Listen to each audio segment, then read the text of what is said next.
નમસ્કાર વિદ્યાર્થી મિત્રો, ગુજરાત ગૌણ સેવા પસંદગી મંડળ દ્વારા એક નવી ભરતીની જાહેરાત કરવામાં આવેલ છે અને એ ભરતી છે મલ્ટીપર્પઝ હેલ્થ વર્કર પુરુષ ઉમેદવાર માટે.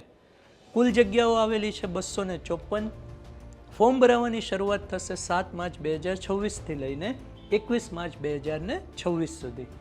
શૈક્ષણિક લાયકાતની વાત કરીએ તો 1 વર્ષનો મલ્ટીપર્પઝ હેલ્થ વર્કરનો કોઈ કોર્સ કરેલો હોવો જોઈએ અથવા તો 1 વર્ષનો સેનેટરી ઇન્સ્પેક્ટરનો ડિપ્લોમાનો કોર્સ કરેલો હોવો જોઈએ અથવા તો આઈટીઆઈમાંથી હેલ્થ સેનેટરી ઇન્સ્પેક્ટરનો કોર્સ કરેલો હોવો જોઈએ અથવા તો ડિપ્લોમા સેનેટરી ઇન્સ્પેક્ટર કરેલું હોય અથવા તો ડિપ્લોમા હેલ્થ સેનેટરી ઇન્સ્પેક્ટર કરેલું હોય તો એ ઉમેદવાર આની અંદર ફોર્મ ભરી શકશે.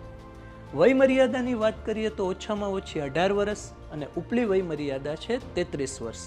જો અનામત કેટેગરીમાં આવતા હોય તો પુરુષ ઉમેદવારને વધુ છૂટછાટ મળવાપાત્ર છે. પગાર ધોરણની વાત કરીએ તો ફિક્સ પગાર રહેશે 5 વર્ષ સુધી 26,000. ત્યારબાદ સરકારના ધારાધોરણ મુજબ ફૂલ પગાર મળવાપાત્ર રહેશે. પરીક્ષા પદ્ધતિની વાત કરીએ તો MCQ ટાઈપની આ પરીક્ષા રહેશે, જેના સિલેબસની અંદર પાર્ટ એ અને પાર્ટ બી આપેલ છે. પાર્ટ એની અંદર રિઝનિંગ, ડેટા ઇન્ટરપ્રિટેશન 30 માર્કનું, ગણિત 30 માર્કનું, બંધારણ, કરંટ અફેર, ગુજરાતી, અંગ્રેજી એ છે 30 માર્કનું અને પાર્ટ બી છે જે ભણેલા છો, જે હેલ્થ રિલેટેડ છે એનું પેપર રહેશે 120 માર્કનું. આ તમામ MCQ ટાઈપની આ એક્ઝામ હશે. આની અંદર તમને મદદરૂપ થશે જે લેટેસ્ટ મલ્ટીપર્પઝ હેલ્થ વર્કરનો સ્માર્ટ કોર્સ.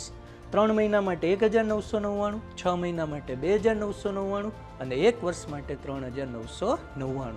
તો આજે ડાઉનલોડ કરો આપણી વેબ સંકુલ એપ્લિકેશન. Thank you. જય હિન્દ, જય ભારત.